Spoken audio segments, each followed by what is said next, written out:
जी अस्सलाम वालेकुम नाज़रीन, मैं हूं सलमान हाशमी। आपको अपने चैनल पर खुशामदीद कहता हूं। आप लोगों से गुजारिश है कि मेरे चैनल को सब्सक्राइब करें और बेल आइकन को ज़रूर दबा दें। बात मैंने करनी थी तकलीफ़ या रिलीफ, रिलीफ या तकलीफ़, तो इसके ऊपर बात करनी थी। लेकिन अभी 5 मिनट पहले ना एक ऐसी कार्रवाई आई है, जो चीज़ें मैंने देखी हैं पहले सोच रहा हूँ उसके बारे में डिस्कस करूँ कि 2 अदद वीडियोस, 1 अदद ऑडियो जो कि इमरान खान की अपनी ज़ाती है, ज़ाती वीडियोस, 2 मिनट 18 सेकंड के अलावा। अच्छा, 2 वीडियोस, एक ऑडियो, और ऑडियो भी ऐसी कि आप वो प्लेयर पॉइंट वाली सारी वीडियो ऑडियो भूल जाएंगे और वीडियो के बाद तो कुछ रह नहीं जाएगा। एक ऑडियो और है, वो है बुशरा बीबी की। बुशरा बेबी की ऑडियो में क्या कुछ, अभी तक की टोटल ऑडियोस आप भूल जाओगे। आप कहोगे यार ये तो कोई कार्रवाई नहीं हुई अभी तक। अब जो आने वाली है वो आपको सुनाएंगे बहुत जल्द, अपने ही व्लॉग में सुनाऊंगा आपको, और आप लोगों से शेयर करनी है ना जी, दिल लगी है आपसे। अच्छा, अब बात, हम आज का हमारा टॉपिक है तकलीफ या रिलीफ का, हम उसी के ऊपर बात करेंगे, ये बाद में डिस्कस करेंगे। कल से अब तक जो इंसाफीज हैं, वैसे कौमी यूथ को ना अब थोड़ा सा हम नाम तब्दील करेंगे, इंसाफीज। इंसाफीज जो हैं, उन्होंने कल से अब तक नाच नाच के घुंघरू तोड़ दिए। और उसके बाद क्या हुआ जी, मिठाई की दुकान पे जा जाके इतनी मिठाई ली है कि जब वो रिलीफ का तहरीरी फैसला आया, और उसके बाद एक बहुत सीनियर जज साहब, जस्टिस साहब, उन्होंने इसके ऊपर कुछ रिमार्क्स दिए, तो उसके बाद वो मिठाई की उल्टियां लग गई। अब उनको समझ नहीं आ रही कि खानी थी या नहीं खानी थी। बेचारी ना कौम ही ऐसी है कि इनको समझ में नहीं आता हम कर क्या बैठे हैं। अब जिस तरह से इन्होंने रिलीफ का जिसका जिक्र कर रहे हैं कि कल कोर्ट से इनको रिलीफ मिला, 5 पॉइंट्स के ऊपर इन्होंने अदालत में गए, और उनमें से 4 पॉइंट्स को एक्सेप्ट कर लिए गए, एक इनका मान लिया गया। वो क्या माना गया कि जी जो आप पे फर्द जुर्म लगी थी और जो कुछ ये हुआ था, जो गवाह थे 15 दिन की कार्रवाई, उसको हम लोग सेटिसाइड करते हैं, और वो दोबारा आप यानी कल से शुरू हो जाएगा 23 तारीख से, तो कल से वो दोबारा शुरू हो जाएगा। तो अब इसमें सीन क्या है, इसमें बचा क्या है? इसके जैसे ये रिलीफ की खबर चली, उसी वक्त फौरन शेर अफजल मरवत ने वहाँ पर प्रेस कॉन्फ्रेंस की। उन्होंने कहा जी ये तो मेरी कारस्तानी है, ये तो मेरी वजह से हुआ है, और इस वजह से मुझे आपको मुझे इसका रिगार्ड करना चाहिए, मुझे इसका क्रेडिट मिलना चाहिए कि मैंने ये सारी कार्रवाई करवाई है। मतलब उन्होंने दायर किया, उन्होंने किया, वकील है, वकील साहब कर सकते हैं। लेकिन वकील साहब के साथ आज एक और कार्रवाई हुई है। इसी खुशी में इमरान खान साहब ने अपने सोर्सेज के थ्रू पीटीआई को पाबंद किया है, और आज के दिन में शेर अफजल मरवत को पीटीआई का नायब सदर मुकर्रर कर दिया गया है। मतलब एक कार्टून और पीटीआई में चला गया है, मिस्टर बीन कैरेक्टर, एक और कार्टून कैरेक्टर पीटीआई में पहुंच गया है, जो जुबान से गन भी फेंकना जानता है। और उसके बाद फिर वो जो अफनान खान साहब ने किया था, वो तो कुछ अच्छा जो भी किया था, तो वो जनाब पैंट छोड़ के बाबू कार्टून कैरेक्टर ना, तो उसमें ये है कि वो पीटीआई के नायब सदर भी हो गए हैं।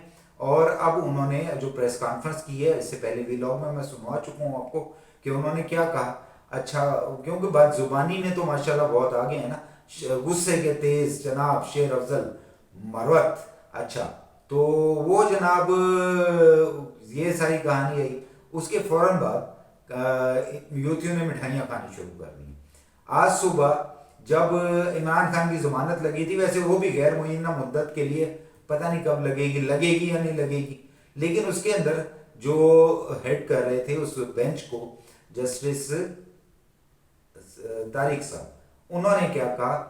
उन्होंने कहा जी बात ये, आप लोगों ने ये सारा कुछ करके ये सारी बातें हुआ जो कल से हमारे बहुत सारे यूट्यूबर दोस्त कहते आ रहे थे कि ये जो इस तरह की कार्रवाई होती है ना कि आप सेटिसाइड कराते हैं, ये आपको जाके फैसला होने के बाद करवाना चाहिए था, ताकि अगर जिस तरह से कोई ना कोई सुकम रह जाता है, हर दफ़ा रह जाता है, being a lawyer, being a student of of law, मैं इस बात को जानता हूँ कि जब हमारे पास कोई केस आता है, तो हम उसमें पहली बात ये करते हैं कि यार इसमें कौन सा सुकम है, हम उस सुकम को देख के आगे चलते हैं। तो वो जनाब सुकम को देख के आगे चलने की बात थी, तो उन्होंने हाई कोर्ट तक जो होनी थी मतलब उसमें कोई गलती होती तो उन्होंने वो गलती को सही करने का टाइम दे दिया। अब इस्तगासा सही से गलतियां सेट करके बेहतरीन करके, मतलब तेल शेल लगा के डंडों पे फिर कार्रवाई करेगा, और जब कार्रवाई करेगा फिर लग पता जाएगा। अच्छा, इसके फौरन बाद कल का जो फैसला है, इससे पहले इसके बाद की भी बात बताता हूँ। इससे पहले कल बुशरा बीबी की मुलाकात हुई है। बुशरा बीबी की मुलाकात बड़ी धमकी के साथ हुई है। बुशरा बीबी ने धमकी लगाई कि क्योंकि तुम उसे 4 हफ्ते से नहीं मिल रहे, अगर तुमने ना मिला तो अगला इंटरव्यू मेरा होगा और मैं खुद देने जा रही हूँ। इमरान खान साहब मरता क्या ना करता, तो उसने मुलाकात कर ली। मुलाकात के बाद फिर उन्होंने बताया कि कल खावर मानिका ने ये कहा। उन्होंने कहा मेरे तो सेल में पूरा घंटा खावर मानिका ही सुना है मैंने, क्योंकि चैनल चेंज नहीं कर सकते ना सेल में, उनके पास रिमोट नहीं है। तो उन्होंने कहा जी मैंने यही सुना है और मैंने देखा उसने क्या कुछ कहा। उन्होंने कहा जी वो उसने कह दी है और इस तरह से मेरा बहुत ज़्यादा मामला ख़राब हो रहा है और अब हमारे रास्ते जुदा होने की तवक्का है। इस बात पे खान साहब फूट फूट के रोने लगे और बुशरा बीबी को गले लगा लिया। बुशरा बीबी रो पड़ी। अच्छा, तो ये कहानी होती रही है जी। अच्छा, अब जो अगली बात है, अगली बात ये है कि ये जो रिलीफ वाली कहानी थी, तकलीफ में कैसे है। अब खान साहब का कल से चलेगा पहिया बहुत तेज, रेलगाड़ी फुल स्पीड में चलेगी, पर हर डेली वाइज इस केस की सुनवाई होगी। इस सुनवाई के बाद फैसला आ जाएगा। मतलब ये कि 15 दिन पहले फटे चढ़ना था, 15 दिन बाद चढ़ रहे हैं, और तो कुछ भी नहीं है। 15 दिन बाद जब वो चढ़ेंगे तो वो देखा जाएगा, और उसके बाद फिर कोई फॉर्म बाकी बचा ही नहीं है। अपील लेके कहाँ जाएंगे, हाई कोर्ट ही जाना था ना। हाई कोर्ट ने तो सब सीधा करा दिया। अब होगा क्या भाई। इसके अलावा एक और इंटरव्यू आने वाला है, बल्कि एक तो आ भी चुका है, वो हम लोग उसको हासिल कर रहे हैं। वो है जुल्फी बुखारी साहब, शरीके जुर्म। वो क्या कहते हैं, हमें पता है डैश डैश के सब ठिकानों का, शरीके जुर्म ना होते तो मुखबरी करते। अच्छा, तो वो जनाब शरीके जुर्म जो बुखारी साहब हैं, जुल्फी बुखारी, उन्होंने इंटरव्यू दे दिया। उन्होंने, वो तो बेचारे मिन्नतें कर रहे हैं यार मेरा कोई पाकिस्तान से साथ के मैंने इंटरव्यू ले लो, लेकिन यहाँ पे कोई उनको माफ़ी देने को तैयार नहीं है। 2 लोगों के बारे में एस्टेब्लिशमेंट बिल्कुल पक्की है, इमरान खान के अलावा। एक इमरान खान, 2 और, एक मुराद सईद, एक जुल्फी बुखारी। इन लोगों को माफ़ी नहीं मिलनी, इनको ना माफ़ी मिलेगी। और मुराद सईद तो पता नहीं कहाँ भाग भूग गए हैं, तो भागे में मुराद सईद, क्योंकि भागे में हैं। वैसे मैंने बताया था मुराद सईद कर क्या रहे हैं, लेकिन अब वो भी आप इसको यही समझेंगे वो भागे में, तो वो भी आ जाएंगे कभी ना कभी, तो सामने आएंगे ना, तो वो सारा कुछ होगा। लेकिन जो चांस था, अब वो बात के इस, ये तो कल की कार्रवाई थी, शेर अफजल मरवत भी आपको बता दिया। और उसके बाद जस्टिस तारिक साहब ने जो आज कार्रवाई डाली है, वो कार्रवाई ये डाली है कि उन्होंने वाज़ेह अल्फाज में कहा है कि ये सारी चीज़ें आपके फेवर में नहीं जाती, आपके एंटी जाती हैं। ये ही सारे सुकम अगर आप बाद में लेकर आते तो आपको हाई कोर्ट से इसका कोई ना कोई फ़ायदा मिलता, लेकिन अब फ़ायदा नहीं मिल सकता क्योंकि मामला तो ख़त्म हो गया। लिहाजा ज़मानत तो हो नहीं रही है भाई, गैर मुइन्ना मुद्दत के लिए ज़मानत का चांस ज़ीरो, ज़ीरो बल्कि माइनस में भी ज़ीरो के पता नहीं क्या होता है, वो वाला तो वो है। और उसके बाद जो कार्रवाई है उसके लिए जो आमिर फारूक साहब ने, चीफ साहब ने अपनी बारीक कार्रवाई डाली है ना, वो भी आपको बताते हैं। उन्होंने जमानत में फैसला किया किसकी, शाह महमूद कुरैशी।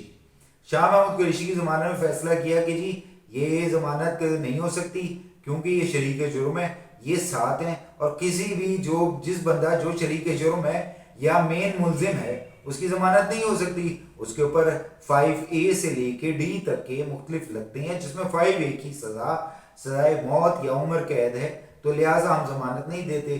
और उसके बाद उन्होंने एक फैसला लिखा, उस फैसले में कहा कि जी 30 दिन के अंदर इसका फैसला सुनाया है।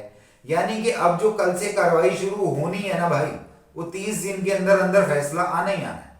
और फिर अब पता नहीं कौन से वाला है। अच्छा, अब जो PTI वालों में इस वक्त दौड़ लगी हुई है कि क्या शेर अफजल मरवत को प्लांट तो नहीं किया गया। वैसे ऐसे कार्टून कैरेक्टर्स जो है प्लांट किए नहीं जाते, हो जाते हैं।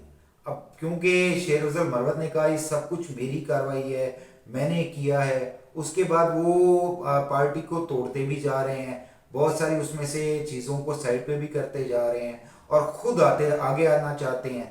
तो अपने आगे आने के लिए वो बहुत से लोगों की गर्दनों पे पैर रखना चाह रहे हैं। तो इसके ऊपर वर्किंग चल रही है और हमारी एजेंसीज खास तौर पे जो कि इंसाफी एजेंसीज हैं, इस कुछ दिनों बाद इंसाफी एजेंसीज के जो कीबोर्ड वॉरियर्स हैं, ये इनके कीबोर्ड्स का, इनकी तोपों का रुख जो होगा वो शेर अफजल मरवत की तरफ होगा। और उस वक्त शेर अफजल मरवत के बारे में बहुत सारी बातें जो मैं आपसे करना चाहता हूँ, कब जज थे, जज से किस वजह से निकाला गया, क्या करप्शन कहानी थी, उसके बाद नून लीग ने इनको किस जगह पे तैनात किया गवर्नमेंट सीट पर, वहां से भी करप्शन कहानी में निकाला गया। और अब क्योंकि करप्ट है तो पीटीआई तो जिंदाबाद ना करप्टों के लिए। तो करप्ट आदमी के लिए पीटीआई के दरवाजे हर वक्त खुले रहते हैं। तो इसलिए अब पीटीआई के नायब सदर हो गए हैं। आपसे मेरी दोबारा मुलाकात होगी मजीद तफसीलात के साथ। अपना ख्याल रखिएगा। अल्लाह ताला आपका हामी नासिर हो।